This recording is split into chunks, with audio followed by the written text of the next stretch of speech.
그러므로 우리가 믿음으로 의롭다 하심을 받았으니 우리 주 예수 그리스도로 말미암아 하나님과 화평을 누리자.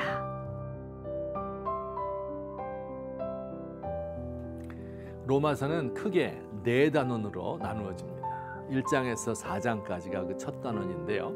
인간이 모두 죄인이며 예수님이 우리를 속량하셔서 우리가 믿음으로 의롭다함 얻었다는 내용을 설명하고 있습니다. 오늘부터 살펴보려 하는 5장부터 8장까지가 또 하나의 큰 단원으로서 예수 믿은 사람들의 삶에 대하여 말하고 있습니다. 구원 이후의 삶이죠. 오늘 본문은 의롭다함 받은 그리스도인이 이 땅에서 누리는 3가지의 복에 대하여 말씀하고 있습니다. 어느 지방 소도시에 10대 여자아이가 살고 있었습니다. 부모가 없이 할머니 손에서 자랐습니다. 어려운 살림에 제대로 교육을 받지 못하고 힘들게 살고 있습니다. 어느 날 양복 입은 신사들이 찾아와서 믿을 수 없는 이야기를 합니다. 이 여자아이가 한 재벌 기업의 딸이라는 것입니다.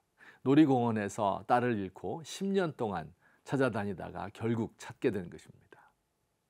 와, 이런 일이 우리에게도 일어난다면 얼마나 좋을까요? 그런데 이보다 더한 일이 우리에게 일어났습니다. 재벌 부모를 찾은 것보다 더 중요한 일. 하나님이 우리 아빠라는 사실을 알게 된 겁니다. 자, 이제 이 여자아이에게 어떤 변화가 일어났을까요? 몇 가지의 중요한 변화가 있습니다. 첫째, 부모와 새로운 관계를 맺게 되었습니다. 그동안 부모가 없이 부모 있는지도 모르고 살았습니다. 엄마 품이 얼마나 따뜻한지, 아빠의 어깨가 얼마나 듬직한지 몰랐습니다. 다른 친구들이 가족과 함께 자장면 먹는 것을 보면 부러웠고, 어린이날 친구들이 아빠 엄마 손잡고 놀러 갈 때 그의 마음이 무척 허전하였습니다. 그런데 이제 부모를 만난 것입니다. 꼭 안아주고 따뜻한 말을 해주고 대화할 수 있는 부모님을 만나게 된 것입니다. 하나님을 만난 우리에게 바로 이런 변화가 일어났습니다. 하나님의 아들과 딸이 되어 하나님과 화평을 누리게 되었습니다.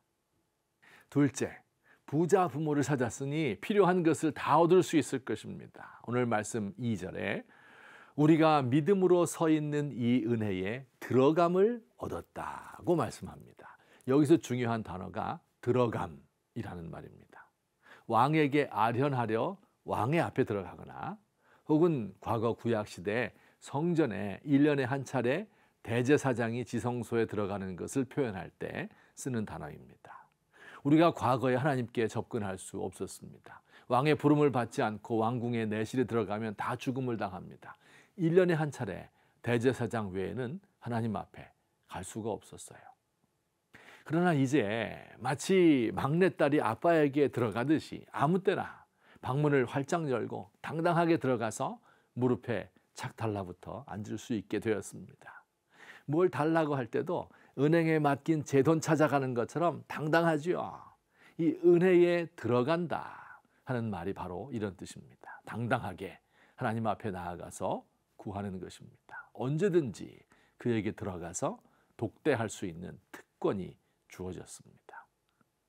셋째, 이 딸의 장래가 보장되지요. 가난한 남의 할머니 밑에 있을 때는 앞으로 살 길이 막막합니다. 그런데 재벌 아버지를 만난 후 그의 앞길은 어떻습니까? 성경에 따르면 하나님의 영광을 바라고 소망하며 즐거워하느니라. 앞날이 환합니다. 미래가 보장되어 있습니다. 우리가 하나님을 믿을 때 우리에게 영광스러운 미래가 보장되어 있습니다. 죽음을 뛰어넘어 영광스러운 몸으로 변화될 것입니다. 사랑하는 성도 여러분, 우리는 지금 1년 가운데 가장 아름다운 계절을 보내고 있습니다. 굵고 검은 나뭇가지에서 연두색 순이 돋아납니다. 벚꽃이 흐드러지고 진노랑 개나리, 산속에 수줍은 듯 고개 숙인 진달래가 너무 아름답습니다. 봄비가 내려 온 땅을 적십니다. 비 오기 시작할 때 흙먼지 냄새, 비가 내리느라 잔뜩 흐린 회색 하늘, 또 비 갠 후에 파란 하늘 모습은 더 말할 수 없이 좋습니다. 베토벤의 바이올린 소나타 봄이나 비발디의 사계를 들으며 즐깁시다.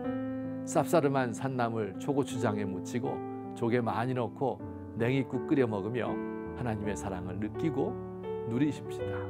우리는 눈만 감으면 그 은혜의 세계에 들어갑니다.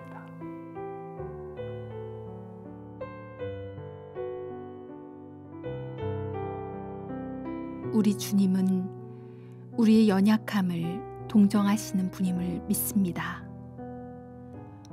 주님의 긍휼을 바라며 은혜의 보좌 앞에 당당하고 겸손하게 나아갑니다. 때를 따라 베푸시는 은혜를 오늘도 구합니다. 우리 주님만 저의 유일한 위로시며 영혼의 피난처이십니다. 우리 주님은 제 영혼의 닷과 같아서 세파에 표류하는 저를 붙들어 주십니다.